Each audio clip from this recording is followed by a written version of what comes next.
അമ്മായിയമ്മ എങ്ങനുണ്ട്? കുഴപ്പമില്ല ചേച്ചി. അതിസാമർത്ഥ്യക്കാരിയാണെന്ന് കേട്ടിട്ടുണ്ട്. അങ്ങനെയൊന്നുമില്ല. മനീഷേട്ടനോട് വഴക്കൂടുമായിരുന്നു.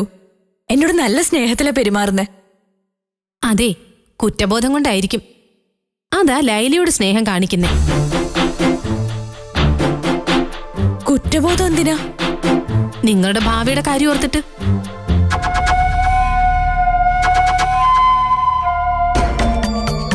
അതൊന്നും ലൈലയ്ക്ക് അറിയില്ലല്ലോ. ഒരു കാലത്തും ഐശ്വര്യം ഉണ്ടാവാത്ത വീടായി പനിക്കരെ വീട്. അവിടെ താമസിക്കുന്നവർക്ക് ഗതി പിടിക്കാൻ പ്രയാസമാ. അല്ലെങ്കിൽ ഒന്ന് ആലോചിച്ച് നോക്കി, ലൈല അവിടെ ചെന്നിട്ട് ഇത്രയും നാളായി. ആത്മാർത്ഥമായിട്ട് ഒന്ന് സന്തോഷിക്കാൻ അവസരം കിട്ടിയിട്ടുണ്ടോ? എല്ലാം ഉണ്ടെങ്കിലും ഒന്നുമില്ലാത്തൊരനുഭവം. വാസ്തുദോഷമാണെങ്കിൽ പരിഹാരം കണ്ടുപിടിക്കാം. ഇത് അതിലും കൂടി എന്തോ ദോഷമോ? ആ വീട്ടിൽ താമസിക്കുമ്പോ തന്നെ ചേച്ചി മനുഷ്യന്റെ ജോലി കിട്ടിയത്. ഓ, ഈ ലൈല ഒരു നിഷ്കളങ്കത്തിയ. എന്ത് ജോലി കിട്ടിയെന്നാ? ഗവൺമെന്റ് ഉദ്യോഗം അല്ലല്ലോ, പ്രൈവറ്റ് കമ്പനിയിലെ ഒരു മാനേജർ. അതിനെന്താ ഒരു സ്ഥിരതയുള്ളത്?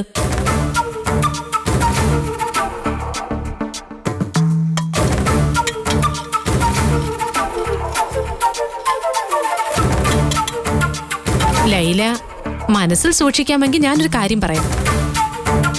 പറയട്ടെ? ചേച്ചി പറ. മനീഷിനെ വിളിച്ച് ജോലി കൊടുത്തത് ഉദയേട്ടനാ. അത് നന്ദനയ്ക്ക് സുഖിച്ചില്ല എന്നുള്ളതാ സത്യം. രണ്ടുപേരും തമ്മില് അതിനെ ചൊല്ലി സംസാരം ഉണ്ടായി. ഒരു വഴക്കാന്ന് കൂട്ടിക്കോ. നന്ദേച്ചിയും ഭർത്താവും കൂടി വഴക്കുണ്ടാവോ? അപ്പൊ ഇതൊന്നും ലൈലയ്ക്ക് അറിയില്ലേ? അതെ, ഒരു പതിവ് പരിപാടിയാ. ഉദയേട്ടന് കുടിച്ചു കഴിഞ്ഞാ പിന്നെ പെട്ടെന്ന് ദേഷ്യം വരും. ആ ചേട്ടൻ കുടിക്കുവോ? ഞാൻ തോറ്റു സുല്ലേ. ഇവരൊക്കെ ഏത് ലോകത്താണോ ജീവിക്കുന്നത്? പറഞ്ഞു വന്നതിന്റെ ചുരുക്കം ഇതാ, മനീഷിന്റെ ഇവിടുത്തെ ജോലിക്ക് സ്ഥിരത പറയാനില്ല. നന്ദനെയോ ഉദയേട്ടനോ എപ്പോ വേണമെങ്കിലും പിരിച്ചുവിടാം. പിന്നെ ഒരു കാര്യം, മനീഷിനെ സൂക്ഷിക്കണമെന്നുള്ളതാ. അതായത് ലൈല ഭർത്താവിന്റെ കാര്യത്തിൽ സൂക്ഷിക്കണമെന്ന്. ചുറ്റിക്കളികൾക്ക് ഒരുപാട് സാധ്യതയുള്ള സ്ഥലം ആ തുണിക്കട. അറിയാലോ, സെയിൽസ് ഗേൾസിന്റെ പരേഡ്. എല്ലാം ഒന്നിനൊന്ന് മെച്ചം. മനീഷേട്ടന് അങ്ങനെ എന്തെങ്കിലും പ്രശ്നമുണ്ടോ ചേച്ചി? ഉണ്ടെങ്കിൽ എന്ത് ചെയ്യാനാ ലൈല ഉദ്ദേശിക്കുന്നത്? ഏത് പെണ്ണായാലും അവളുടെ കാലും ഞാൻ തല്ലിയൊടിക്കും. മനീഷേട്ടന്റെ കയ്യും കാലും ഞാൻ തല്ലിയൊടിക്കും. ഈ വാശിയാ വേണ്ടത്. ഇതുവരെ മനീഷിനെ ചുറ്റിക്കളി എന്നുള്ളതായിട്ട് ശ്രദ്ധയപ്പെട്ടിട്ടില്ല. എന്തെങ്കിലും വിവരം കിട്ടിയാ ഞാൻ ലൈലയെ അറിയിക്കാം. കൈകാര്യം ചെയ്തോണേ. അത് ഞാൻ ഏറ്റു. ആ,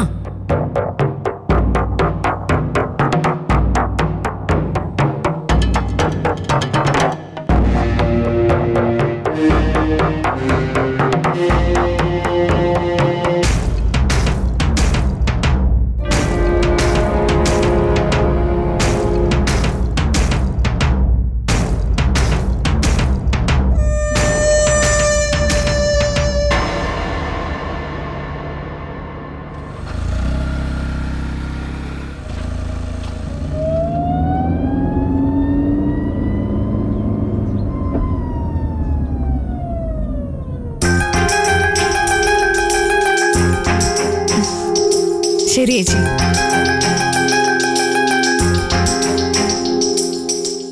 ഇവിടം വരെ വന്നിട്ട് ഉദയോർമ്മയെ കാണാതെ പോകുന്നത് മോശമാണെന്നറിയാം. വരാൻ താമസിക്കുമെങ്കിൽ പിന്നെ നിന്നിട്ട് എന്തിനാ? ഇങ്ങനെ ഇങ്ങോട്ട് വന്നിട്ട് ഉടനെ തിരിച്ചു പോവാതെ 2 ദിവസം നിൽക്കാനായിട്ട് വരണം. അല്ല, ലൈലയ്ക്ക് വേണമെങ്കിൽ മനീഷിന്റെ കൂടെ ഒരാഴ്ച താമസിച്ചിട്ട് പോവാം. ഇന്നത്തെ വരവിന്റെ കാര്യം മനീഷേട്ടനോട് പറഞ്ഞിട്ടില്ല. എന്നാ ഞങ്ങൾ ഇറങ്ങട്ടെ. ഓട്ടോറിക്ഷ കിട്ടുമായിരിക്കും സ്റ്റാൻഡ് വരെ. നിങ്ങൾക്ക് പോവാനാ കാർ തിരിച്ചിട്ടിരിക്കുന്നത്. ബസ് സ്റ്റാൻഡിലേക്കല്ല, പനക്കലേക്ക് കൊണ്ടുവിടും. അതൊന്നും വേണ്ട നന്ദനെ. ഇത്രയും ദൂരം കാറിൽ പോണ്ട. സ്റ്റാൻഡിൽ വിട്ടാ മതി. ഒക്കെ ഡ്രൈവറോട് പറഞ്ഞിട്ടുണ്ട്. കാറിൽ കയറിയിരുന്നാൽ മാത്രം മതി. ഒരിക്കൽ കൂടി പറയാ, മനീഷിന്റെ കാര്യത്തിൽ നന്ദന ചെയ്തത് വലിയൊരു ഉപകാര. മറക്കില്ല ഞങ്ങള്. അതിന്റെ പേരിൽ നന്ദി. പിന്നെ നന്ദി. ആ വാക്ക് മിണ്ടരുതെന്ന് സുമിത്രാമ്മയോട് ഞാൻ പറഞ്ഞു. ശരി ചേച്ചി. അമ്മേ പോയി വരാം.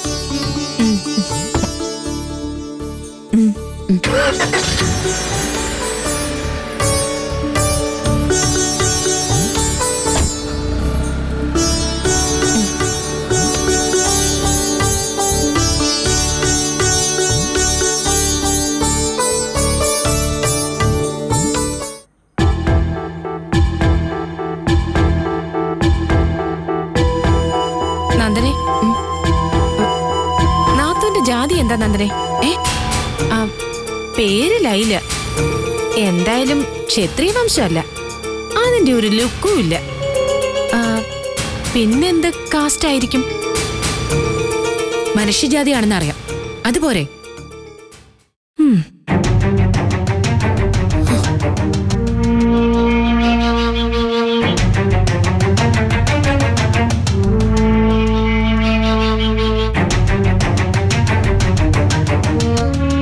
കൊടുത്തയച്ച 4 സാരിയും ഞങ്ങൾക്ക് ഇഷ്ടായി. മനീഷേട്ടന്റെ കയ്യില് നന്ദേച്ചി ഇങ്ങനെ സാരി സമ്മാനമായി കൊടുത്തുവിടുമെന്ന് ഞങ്ങള് വിചാരിച്ചതേയില്ല.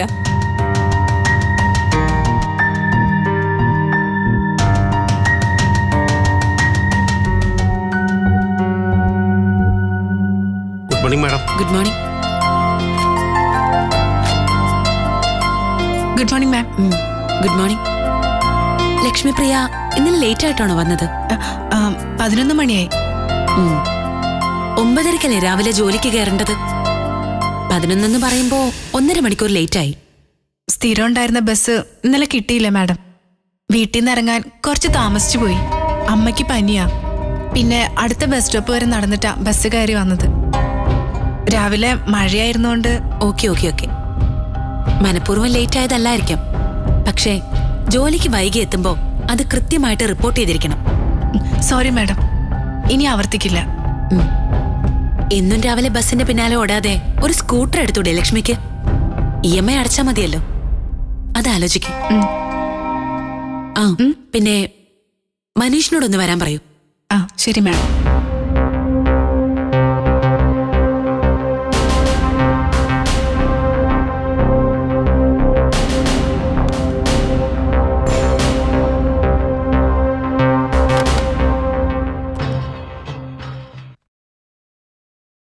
അക്കൗണ്ടന്റ് സ്റ്റെല്ല ബാങ്കിൽ പോയോ? വരുമ്പോ എന്നെ ഒന്ന് വിളിക്കാൻ പറയാം.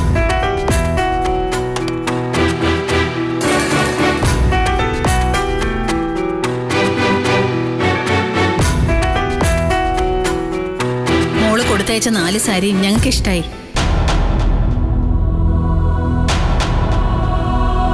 മനീഷേട്ടന്റെ കയ്യില് നന്ദേച്ചി ഇങ്ങനെ സാരി സമ്മാനമായി കൊടുത്തുവിടുമെന്ന് ഞങ്ങള് വിചാരിച്ചതേയില്ല.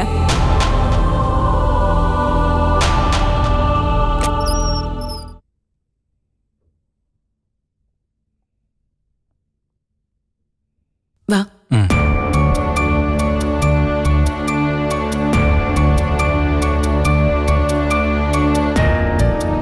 ഇരിക്ക്. വേണ്ട, നിന്നോളാം. അതെന്താ? മാനേജർക്ക് ഇരിക്കാൻ വിലക്കൊന്നുമില്ല.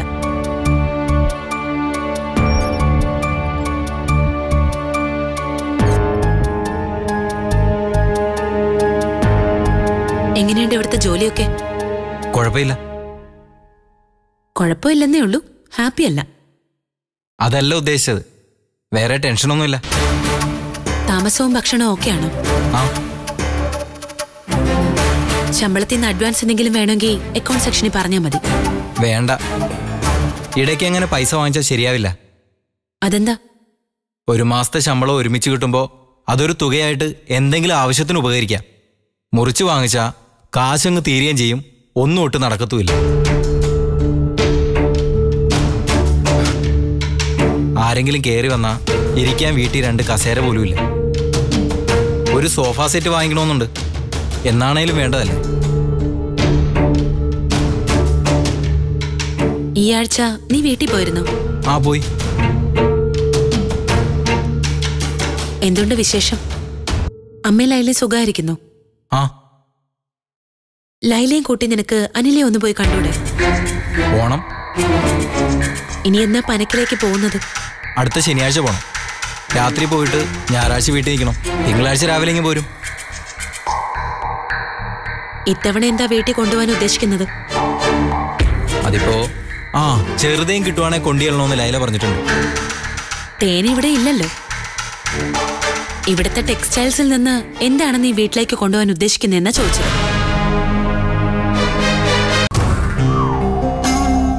എന്ത് ഭാവിച്ച മനുഷ്യ നീ?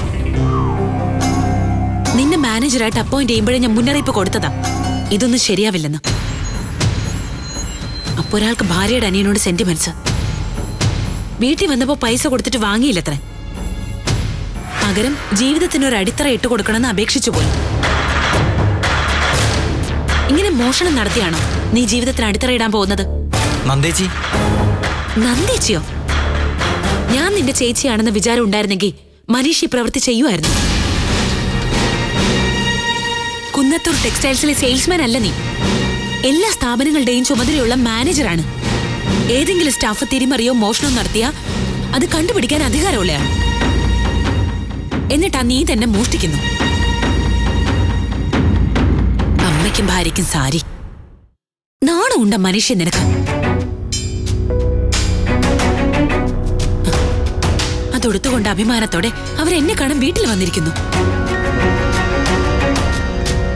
അമ്മയുടെ മുഖത്തെ സന്തോഷം ഒന്ന് കാണണമായിരുന്നു. മോൻ നന്നായല്ലോ. കട്ടെടുത്ത് മുതലാണ് അവൻ സമ്മാനിച്ചതെന്ന് ആ പാവ അറിയുന്നില്ലല്ലോ. ഇത് പറ്റില്ല മനുഷ്യ.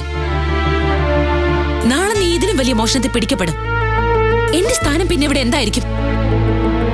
ഒരാളുടെ മുമ്പിൽ തല ഉയർത്തി നിൽക്കാൻ കഴിയില്ല. അതുകൊണ്ട് ലാസ്റ്റ് വാണിംഗായി ഞാൻ പറയാ, മേലാൽ ഇത്തരം പരിപാടികൾ ആവർത്തിക്കരുത്. എന്തെങ്കിലും ചെറിയ പിഴവ് കണ്ടാൽ പോലും പിന്നീട് ചോദ്യമോ ഉത്തരവോ ഒന്നും ഉണ്ടാവില്ല. ആ നിമിഷം നിന്നെ ഇവിടുന്ന് പുറത്താക്കും. ആര് ശുപാർശ ചെയ്താലോ അതിന് മാറ്റവും ഉണ്ടാവില്ല. പറഞ്ഞത് മനസ്സിലായെങ്കിൽ മനുഷ്യന് പോവാം. ചേച്ചി, ഞാൻ ഒരു വിശദീകരണവും കേൾക്കണ്ട. ഞാനൊന്ന് പറഞ്ഞോട്ടെ. നീ അമ്മയ്ക്ക് ലൈലയ്ക്ക് സാരി കൊണ്ട് കൊടുത്തിരുന്നോ? അത് നമ്മുടെ ടെക്സ്റ്റൈൽസിലെ സാരി ആയിരുന്നോ? ആയിരുന്നു. അവർക്ക് കൊടുക്കാനായി ഞാൻ തന്നുവിട്ട സാരിയാണതെന്ന് നീ അവരോട് പറഞ്ഞിരുന്നോ? പറഞ്ഞു. ഞാൻ അങ്ങനെ ഒരു സമ്മാനം നിന്റെ കയ്യിൽ ഏൽപ്പിച്ചിരുന്നോ? ഇല്ല. മതി, ഇനി ഒരക്ഷരം പറയണ്ട. മനീഷ് പോ, ചെല്ല്, പോവാൻ.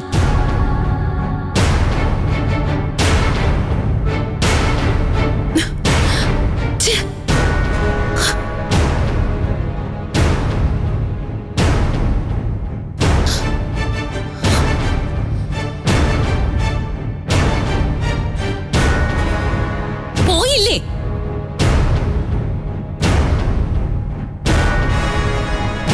ഒരു മിനിറ്റ് എനിക്കിതാ. ഞാനൊന്ന് പറഞ്ഞോട്ടെ. ഞാൻ മോഷ്ടിച്ചിട്ടില്ല. സാരി പോയിട്ട് ഒരു കർച്ചീഫ് പോലും ഞാൻ കട്ടെടുത്തിട്ടില്ല. ഷെൽഫിലിരുന്ന സാരി സ്വയം ഇറങ്ങിച്ചെന്ന് നിന്റെ ബാഗിൽ കയറിയതായിരിക്കും. വാദിച്ചോണ്ട് വരല്ലേ എന്നോട്?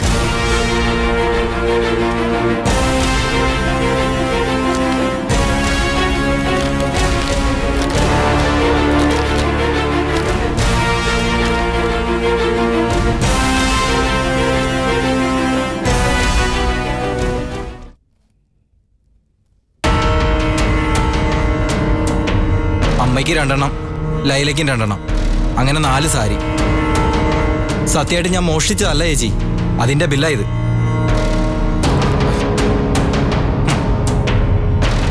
സാരി പാക്ക് ചെയ്തപ്പോ അതിന്റെ ബില്ലും അടിച്ചു. രൊക്കം പൈസ കൊടുത്തില്ല. എന്റെ ശമ്പളത്തിൽ നിന്ന് 2 തവണയായിട്ട് പിടിക്കാൻ ക്യാഷ് പറഞ്ഞിട്ടുണ്ട്. തൽക്കാലം ചേച്ചി അറിയണ്ടെന്ന് പറഞ്ഞു. ഇനി പറ, ഇത് മോഷണാണോ? പിന്നെന്തിനാ ഞാൻ സമ്മാനം തന്നയച്ചതാണെന്ന് വീട്ടിൽ കള്ളം പറഞ്ഞത്? നന്ദേച്ചിക്ക് അമ്മയുടെ ലൈലയുടെ മുമ്പിൽ ഒരു വില ഉണ്ടായിക്കോട്ടെ എന്ന് വിചാരിച്ചിട്ടാ. അതിപ്പോ തെറ്റായിപ്പോയോ? നന്ദേച്ചി തന്നയച്ച സാരിയാന്ന് പറഞ്ഞപ്പോ അമ്മയുടെ കണ്ണ് നിറഞ്ഞു പോയി. ചേച്ചി എന്നെ സംശയിച്ചില്ലേ? അമ്മയുടെ കണ്ണീരിന് മുമ്പിൽ ആ സംശയമൊന്നുമല്ല. അതുകൊണ്ട് എന്നെ വിളിച്ചു നിർത്തി ചോദ്യം ചെയ്തതേ ഞാനങ്ങ് മറക്കുക.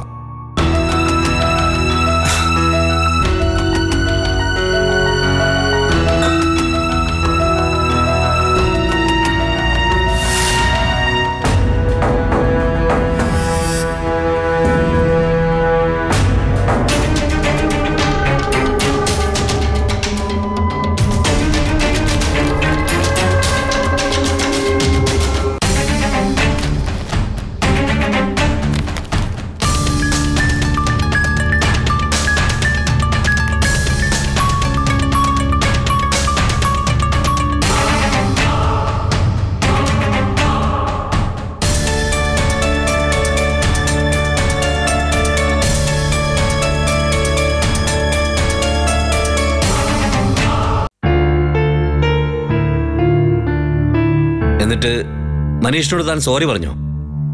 ഇല്ല, അതിന്റെ ആവശ്യം എന്താ? ഒരുപക്ഷെ നന്ദനയോടാണ് ഒരാളിങ്ങനെ പെരുമാറിയിരുന്നെങ്കിലോ? താൻ ചെയ്യാത്ത കാര്യത്തിന്റെ പേരിൽ സംശയിക്കുക, വിളിച്ചു നിർത്തി ചോദ്യം ചെയ്യുക. തെറ്റ് ചെയ്തിട്ടില്ലെന്ന് ബോധ്യപ്പെട്ട നന്ദനൊരു ക്ഷമാപണം പ്രതീക്ഷിക്കില്ലേ?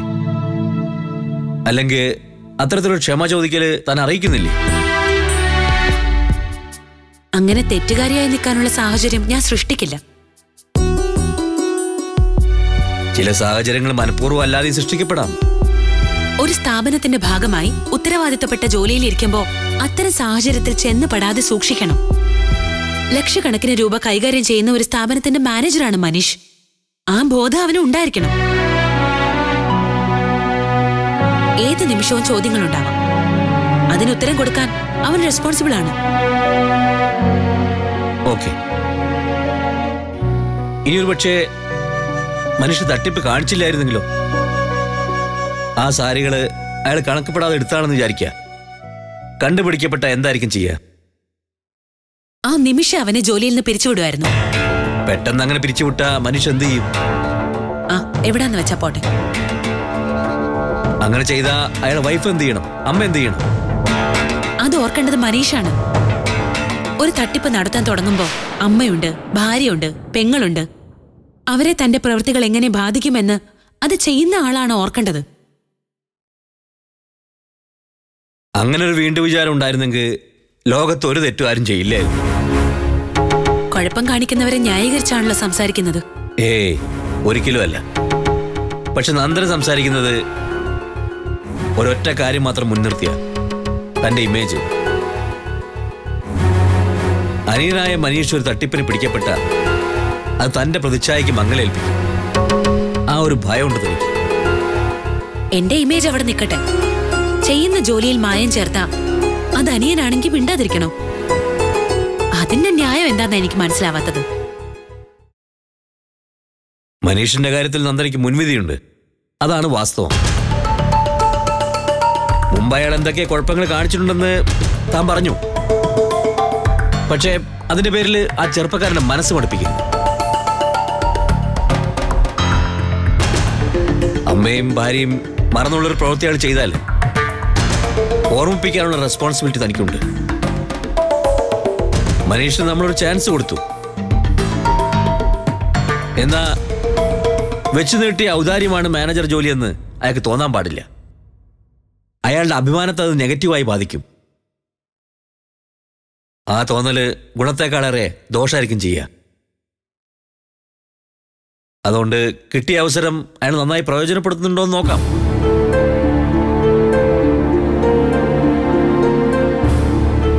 ജോലിയിൽ മിസ്റ്റേക്ക് കാണിക്കുന്നവരെല്ലാം ഡിസ്മിസ് ചെയ്യാനായിരുന്നെങ്കിൽ നാട്ടിലും മിക്ക ജോലികളിലും ആളുണ്ടാവുമായിരുന്നില്ല.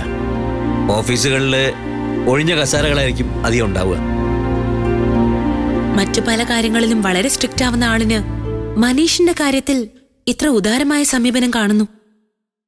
അവനോട് ഇങ്ങനെ സോഫ്റ്റ് കോർണർ തോന്നാൻ എന്തോ കാരണമുണ്ടല്ലോ. ഉണ്ട്. എനിക്ക് വളരെ വേണ്ടപ്പെട്ട ആളിന്റെ അനിയനാണ് മനീഷ്. ആ ആളിനോടുള്ള സോഫ്റ്റ് കോർണറിന്റെ ചെറിയൊരു ഭാഗമാണ് മനീഷിനോട് കാണിക്കുന്നത്. അതെന്റെ ഒരു വീക്ക്നെസ് ആണെന്ന് വിചാരിച്ചോളൂ. ഇനിയിപ്പൊ ഞാനെന്ത് പറയാനാ? എന്റെ വാക്കുകളുടെ മൊന ഒടിച്ചു കളഞ്ഞില്ലേ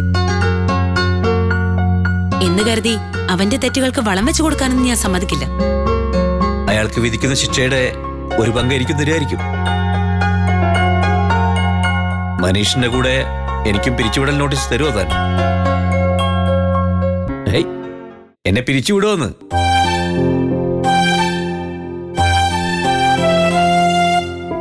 പിരിഞ്ഞു പോവോ?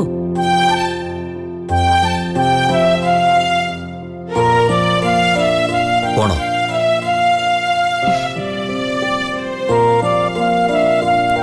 അതിന് വിട്ടിട്ട് വേണ്ടേ?